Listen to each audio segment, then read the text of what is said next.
Excuse me. High. আমি পল্লবী। ও, আপনি আমার বাবার পার্সোনাল সেক্রেটারি? হ্যাঁ। আমার স্ত্রী হিসেবে বাবা আপনাকে সিলেক্ট করেছে, তাই তো?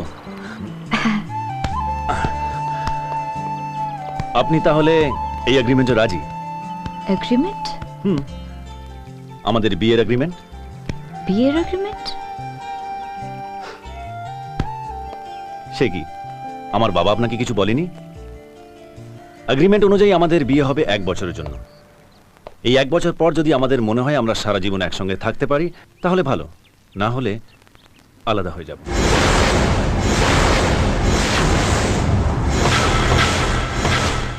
ও, তার মানে বিয়ের নামে 1 বছরের জন্য আপনি আমায় রক্ষিতা রাখতে চান, তাই তো? What's that? মেয়েদের কাছে সবচেয়ে অসম্মানের শব্দ, ইংরেজিতে যাকে বলে কেপ্ট। না না, আপনি আমাকে ভুল বুঝছেন। সবাই যেইভাবে বিয়ে করে আমিও আপনাকে ঠিক সেইভাবে বিয়ে করব। বর সেজে, গলায় মালা দিয়ে, আর যা সব নিয়ম টিয়ম আছে। আর একটা কথা আপনার নিশ্চয়ই ভালো করে জানা আছে, সিঁথিতে সিঁদুর দিয়ে বিয়ে করলে তাকে রক্ষিতা নয়, স্ত্রী বলা হয়। মেয়েদের ব্যবহার করার জন্য অনেককেই অনেক মুখোশ হাঁটতে দেখেছি, কিন্তু বিয়েকে মুখোশ করতেই আপনাকেই দেখলাম। এটা আপনার বিদেশ নয় যে ডলার ফেললেই যে কোনো মেয়ে আপনার বিছানায় এসে যাবে। এখানে মেয়েদের আর কিছু থাকুক না থাকুক, সম্মান আছে, সব টাকা দিয়ে কেনা যায় না।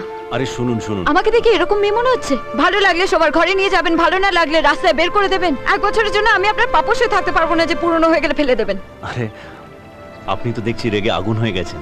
আগুনকে সাক্ষী করে মেয়েরা যখন স্বামীদের সঙ্গে সাত পাকে বাঁধা পড়ে তখন থেকে সেটাই হয়ে ওঠে তার অহংকার। কখনো কোনো মেয়ের জীবনে সেটা লজ্জা করে তুলবেন না প্লিজ।